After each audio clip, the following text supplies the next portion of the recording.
Pengacara Peggy Setiawan, Tony RM, membeberkan pihaknya mendapatkan informasi saksi baru dari kasus pembunuhan Vina dan Eki di Cirebon, Jawa Barat, pada 2016 silam.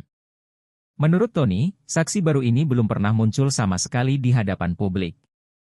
Saksi tersebut memberikan informasi kepada Tony terkait rekaman CCTV yang diamankan oleh ayah kandung Eki, Ibtu Rudiana, dan anggota Polres Cirebon. Pada Agustus 2016 silam, terdapat 7 kamera CCTV yang tersebar di Jalan Perjuangan hingga flyover Talun. Sementara, jenazah Vina dan Eki pertama kali ditemukan di sekitar flyover Talun. Namun, dari kesaksian 2 anggota Polres Cirebon yang tertuang di putusan pengadilan, CCTV itu tidak bisa diakses. Dari pengakuan saksi baru ini, Tony menyebut ada CCTV di flyover Talun dan jika itu dibuka maka akan terlihat siapa pelaku yang membuang jenazah Vina dan Eki. Lebih lanjut, Tony menyebut, saksi baru ini mengatakan kepadanya, Ibtu Rudiana dan rekannya lah yang mengamankan 2 CCTV di lokasi kejadian. Diketahui, 2 CCTV tersebut menghadap ke lokasi penemuan Vina dan Eki. Rekaman CCTV itu juga merekam secara jelas detik-detik sebelum jenazah Eki dan Vina ditemukan di atas flyover Talun. Sehingga Tony menilai, Ibtu Rudiana dan rekannya bisa menjadi salah satu kunci terkuaknya tragedi pembunuhan Vina dan Eki.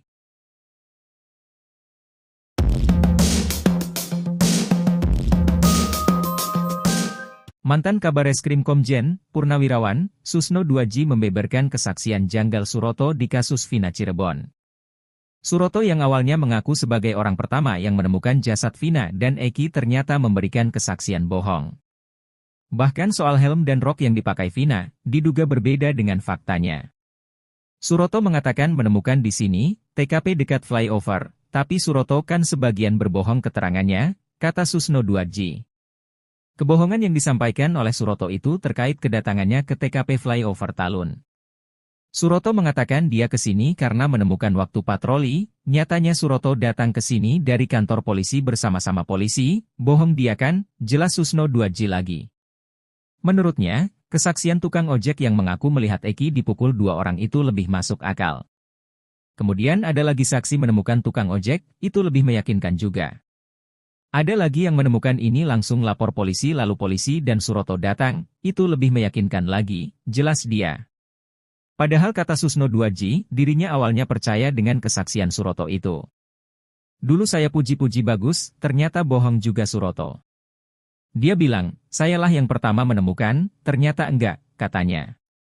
Padahal orang yang pertama menemukan adalah orang yang melaporkan ke kantor polisi. Tak hanya itu, Suroto juga memberi kesaksian kalau dia yang membuka helm Eki. Ternyata di foto helmnya sudah terbanting dijalankan, jelasnya. Bukan itu saja, Suroto juga mengatakan jarak antara Vina dan Eki sekitar 7 meter. Padahal di foto tidak sampai 6 meter, kata Susno Duaji lagi. Sementara itu, pekerja bengkel di sekitar TKP, Oki membenarkan bahwa Suroto bukan orang pertama yang ada di TKP. Diyakini Oki, Suroto tidak ada di sana dan baru datang bersama dengan polisi. Oki juga menyebutkan bahwa kondisi malam itu tidak hujan deras seperti yang diceritakan oleh Suroto.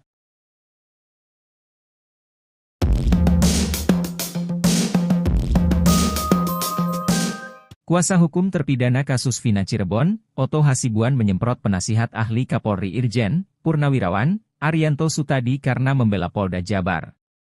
Menurut Oto Hasibuan, sebagai mantan anggota polisi, Arianto seharusnya aktif dengan adanya temuan alat bukti baru yang diungkap kuasa hukum terpidana kasus Vina. Bukannya membuktikan temuan itu, Arianto menurut Oto Hasibuan malah cenderung membela kepolisian. Oto Hasibuan awalnya membeberkan kejanggalan alat bukti di kasus Vina Cirebon. Kejanggalan itu diantaranya soal temuan baut yang terdapat daging, kemudian alat bukti batu dan botol air mineral yang disita dari terpidana Sudirman.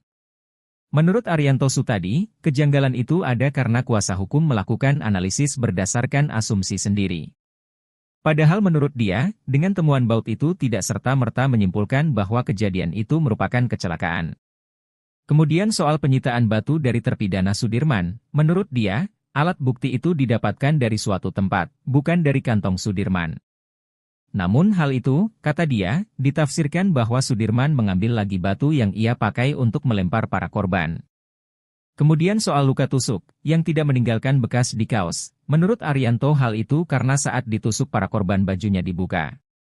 Sehingga menurutnya wajar jika luka tusukan itu tidak ada pada baju yang dipakai korban.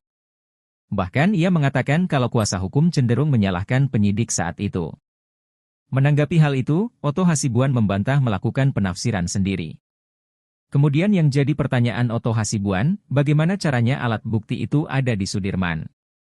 Sebab jika dikatakan itu disita dari Sudirman, berarti barang itu disita dari penguasaan Sudirman.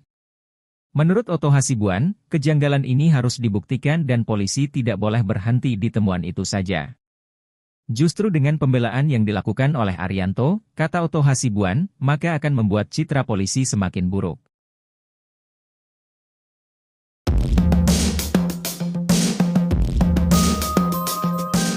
Pemandi jenazah Vina, Nenek Is menceritakan ketika dirinya sedang memandikan jenazah Vina Cirebon pada pertengahan Agustus tahun 2016 lalu. Nenek Is menyebut tak ada luka tusuk di badan Vina seperti yang dinarasikan polisi. Kesaksian Nenek Is ini diungkap pada politis Gerindra, Deddy Mulyadi.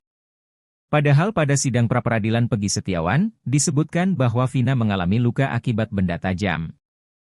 Ia meyakini Vina tewas bukan karena kecelakaan, melainkan dibunuh.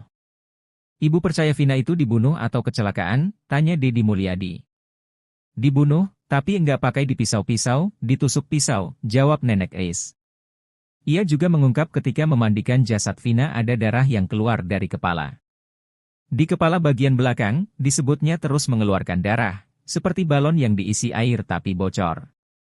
Tak hanya kepala, hidung dan telinga Vina juga mengeluarkan darah. Dengan adanya luka-luka tersebut, Nenek Is bukan karena kecelakaan motor.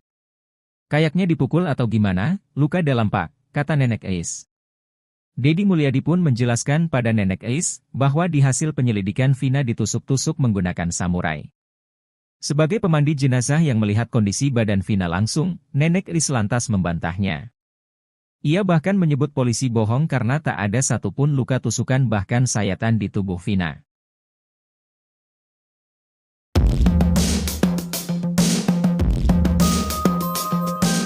Pemandi jenazah Vina Cirebon Nenek Owis muncul ke hadapan publik dan memberikan pengakuan mengejutkan. Dia menyebut bahwa tidak ada luka tusuk di bagian tubuh Vina. Bahkan ia menuding penyidik Polda Jawa Barat berbohong terkait luka yang ada dalam tubuh korban. Demikian diungkap Nenek Owis di kanal YouTube Kang Deddy Mulyadi pada Jumat 19 Juli 2024. Nenek Owis membeberkan kondisi tubuh Vina saat ia mandikan pada tahun 2016 silam. Menurutnya tidak ada luka tusuk sedikit pun di tubuh Vina. Kesaksian Nenek Owis ini sekaligus membantah pernyataan Polda Jawa Barat yang mengatakan almarhum tewas akibat ditusuk pedang atau samurai. Selain itu, Nenek Owis memastikan bahwa tidak ada luka sayatan pada jenazah Vina. Namun demikian ia menemukan luka di bagian kepala, hidung, dan telinga Vina juga mengeluarkan darah. Atas kesaksiannya itu Nenek Owis menuding penyidik Polda Jawa Barat berbohong. Selain itu Nenek Owis juga mendapati alat vital korban mengalami pendarahan. Menurutnya Vina bukan tewas karena kecelakaan melainkan korban pembunuhan. Ia pun menduga penyebab kematian korban bukan karena dihajar menggunakan senjata tajam melainkan dilindas sepeda motor atau dipukul. Pengacara